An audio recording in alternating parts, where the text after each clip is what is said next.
World Rhino Day is celebrated annually on the 22nd of September. That is tomorrow this time around, bringing together NGOs, zoos, rhino sanctuaries, and concerned citizens across the globe to raise awareness and funds for the 5 species of rhinoceros, all of which are under threat from the illegal rhino horn trade.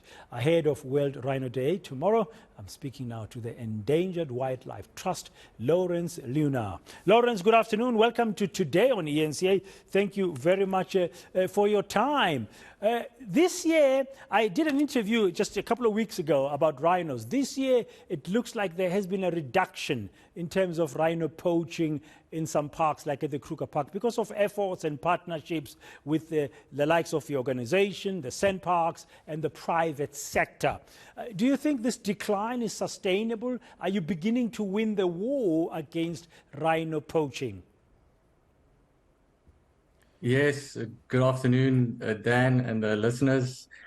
Well, I wouldn't say we're beginning to win the war. I think there's been a slight decline, yes. During the COVID period, we also saw a slight decline. There's various reasons why this could be. Obviously, there's a lot of money and a lot of investment in the space. There's a lot of NGOs working as well, trying to curb this. And so there's obviously some effect. But definitely, it's no time to relax. We have to keep in the fight, and we have to keep boots on the ground to keep forcing this decline and eventually get on top of it. So, what's the main message for tomorrow as we mark World Rhino Day? What do you want us to really focus on now in this fight to protect our rhinos?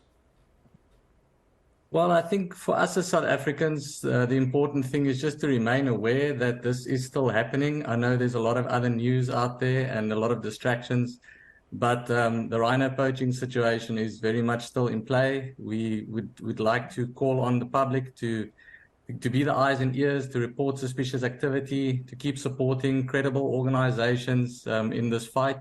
And also just to fly the South African flag, especially from a tourism point of view. It's so important for us to keep tourism alive. And these animals are such flagship species. They're so important to our economy.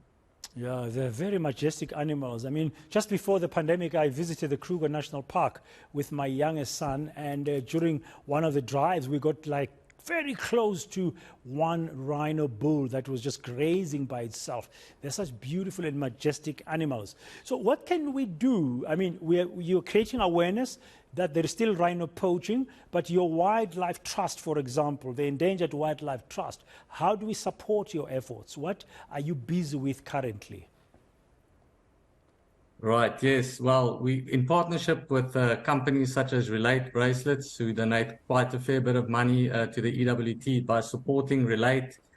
Some of the funds, for example, made from those bracelets will come directly to us.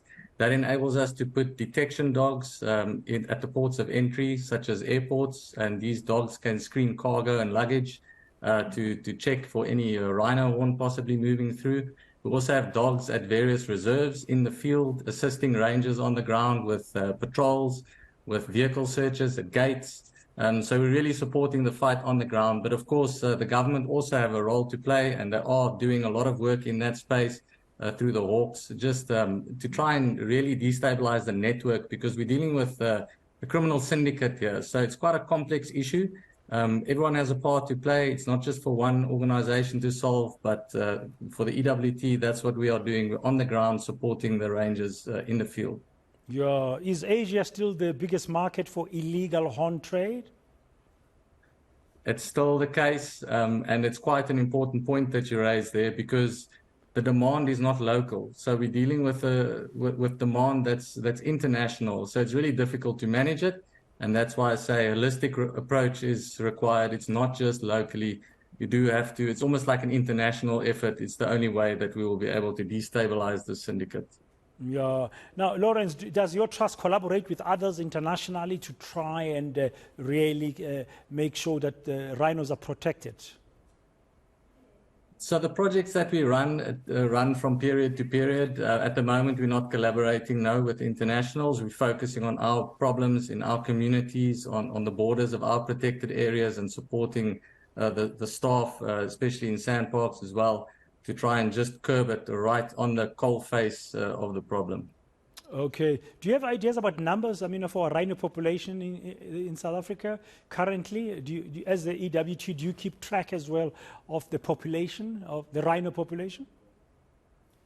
We don't specifically keep track. There's a lot of different figures out there, so I don't want to misquote right now. I don't have the figures in front of me. But what we do know is that rhinos are declining, and this is a concern. Specifically, if you look in a natural ecosystem, the lack of natural predators that they have. So for us as the Endangered Wildlife Trust, we really want to see these animals thriving in their natural habitats, and we really want to eliminate any additional threats that they face. Okay, thank you very much for your time this afternoon, Lourens, and good luck tomorrow as the world marks World Rhino Day. That's the 22nd of September, and of course your efforts. Hopefully you can continue getting support. That's Lourens Leeuwner. He is from the Endangered Wild Trust.